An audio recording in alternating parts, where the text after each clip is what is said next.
क्या आपने कभी सोचा है कि यूरोप के बड़े बड़े जायंट क्लब्स जब कोई टैलेंटेड प्लेयर साइन करते हैं तो ये टैलेंटेड प्लेयर जनरली अपने पूरे करियर में कहीं ना कहीं एक स्मॉल मिड टेबल क्लब जैसे कि वुल्व्स, बॉर्नमूथ, लियोन, लिल, स्पोर्टिंग, बेनफिका ऐसे क्लब्स के लिए खेल चुका होता है। बड़े क्लब्स के पास तो बहुत पैसा है, उनके पास तो स्काउटिंग डिपार्टमेंट ऐसे क्लब से लाख गुना अच्छा होना चाहिए। तो ऐसे प्लेयर्स को इन द फर्स्ट प्लेस बड़े क्लब्स ही क्यों साइन नहीं कर लेते?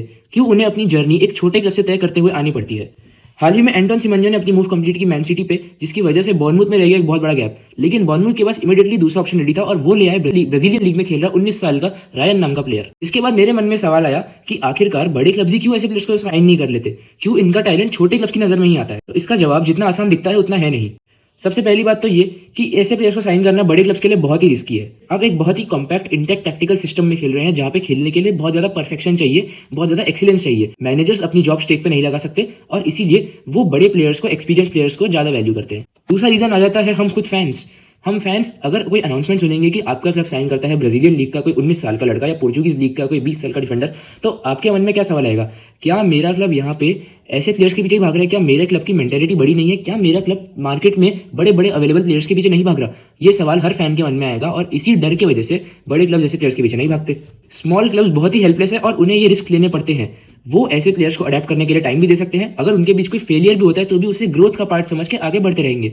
वो ये रिस्क ले सकते हैं, उनके पास वो पेशेंस है। बड़े क्लब्स के पास वो पेशेंस नहीं है कि वो ऐसे प्लेयर्स को ग्रो करने का वेट करे, क्योंकि उन्हें इतनी सारी ट्रॉफीज के लिए कम्पीट करना है। उनका सीजन बहुत ज्यादा फास्ट रनिंग है, उनकी बैटल यूरो की एलिट लेवल पे है। छोटे क्लब्स का ऐसे प्लेयर्स को जल्द से जल्द स्पॉट करना बहुत ही इंपॉर्टेंट बन जाता है, क्योंकि अगर एक बार वो बहुत ही अच्छा परफॉर्म करने लग गए तो लाइमलाइट में आ जाएंगे और उसके बाद उन्हें साइन करना बड़े क्लब्स के लिए बहुत ही ईजी हो जाएगा। इसीलिए छोटे क्लब्स को अपनी मूव जल्द से जल्द बनानी पड़ती है। उन्हें ऐसे प्लेयर्स को जल्द से जल्द साइन करना पड़ता है। अगर कोई यंग रॉ प्लेयर आपकी टीम में आ भी जाए तो भी क्या आप उसे Lamine Yamal, Erling Haaland, Kylian Mbappe, Vinicius junior, Michael Olise, Harry Kane, Bukayo Saka, Florian Wirtz ऐसे सब प्लेयर्स के ऊपर मिनट्स दे पाएंगे?